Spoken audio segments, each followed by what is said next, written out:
Happy birthday, happy birthday, happy birthday to you.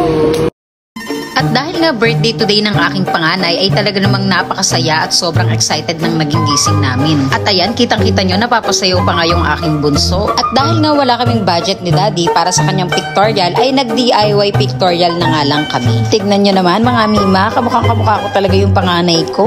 Pagkatapos nga namin gumayak mga mima ay umalis na nga kami.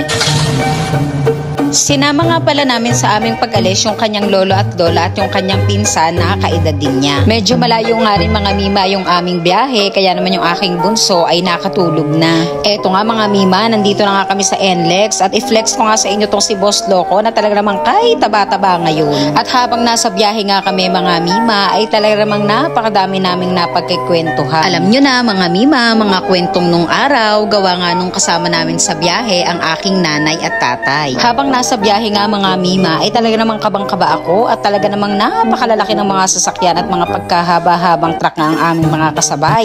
At eto nga si Boss Loco ay nakikipagsabayan ng tulin, kaya naman sabi ko sa kanya palitan niya na yung pangalan niya, gawin niya ng kaskaserong Boss Loco. Mga mima, i-flex ko na nga rin pala sa inyo tong Azure Residences.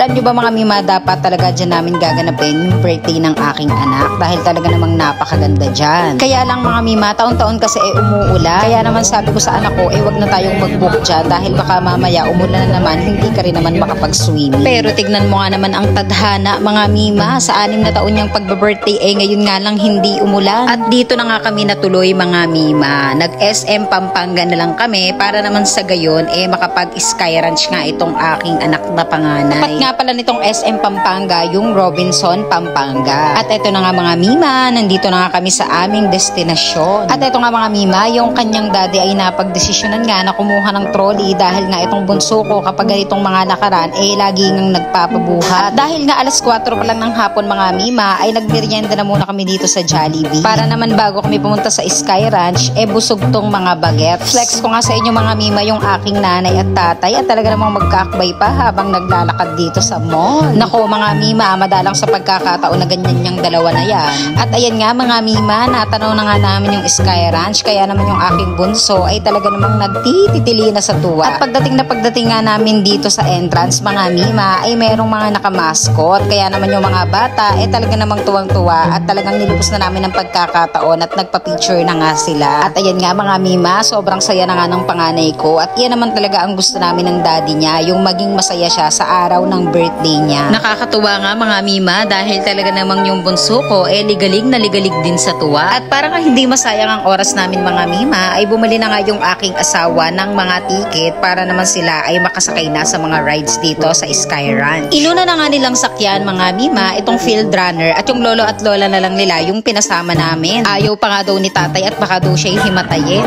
Jairos! Jairos! Ayun, andar na. Andar na sila.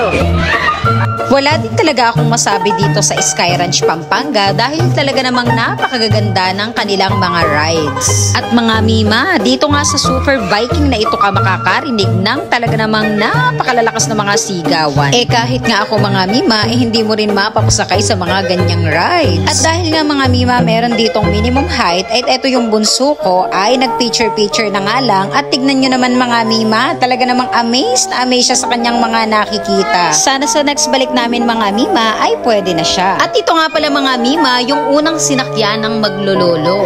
At kahit nga nanonood at nagbi-video lang ako nung mga oras na yan mga mima, ay talaga namang napakasaya ko dahil nakita ko kung gaano nila na-enjoy. At nang matapos nga sila mga mima, ay sabi nung lolo niya ay akala daw niya aatakihin na siya, kaya naman daw siya kapit na kapit talaga. Sinulit na nga namin ang pagkakataon mga mima at sinakay ko naman sila dito sa may kangaroo. Ito naman mga mima ay talaga namang pambata lang, kaya naman silang dalawang magpinsan na lang ang pinasakay. Yung makita nga namin mga mima na ganyan kasaya yung aming anak ay talaga namang napakasaya na rin namin ng kanyang daddy. At ito na mga mima, yung kanilang huling sinakyan, etong Happy Swing. Sobrang saya ko ngang panoorin yung anak ko dito mga mima dahil talaga namang nanglalaki yung kanyang mata dahil akala nga niya mahina lang yung andar, yun pala medyo malakas din. Pero sabi nga nung dalawang bata, mga mima, ay talagang na-enjoy nila tong happy swing. At para naman sa banding namin ng aming mga anak, ay sumakay nga kami dito sa sabi nga nung panganay ko ay train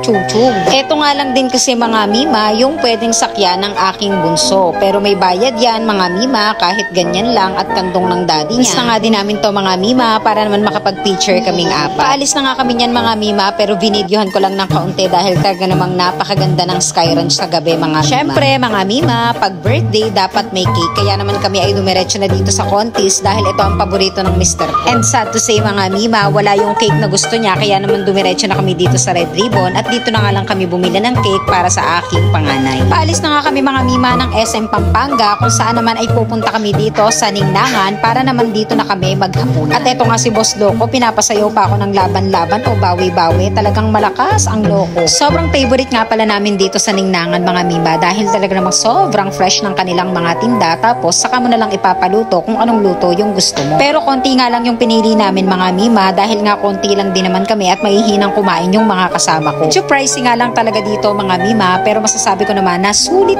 talaga. Happy birthday to you. Happy birthday, happy birthday, happy birthday to you.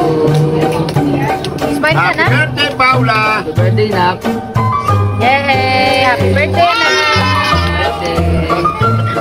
Sige, lagay natin. Iyan talaga mga mima yung pinakaiintay ng anak ko, yung kantahan siya ng happy birthday at mag-blow siya ng kanyang candle. Yun lang mga mima at salamat sa ama para sa pagkakataong ito.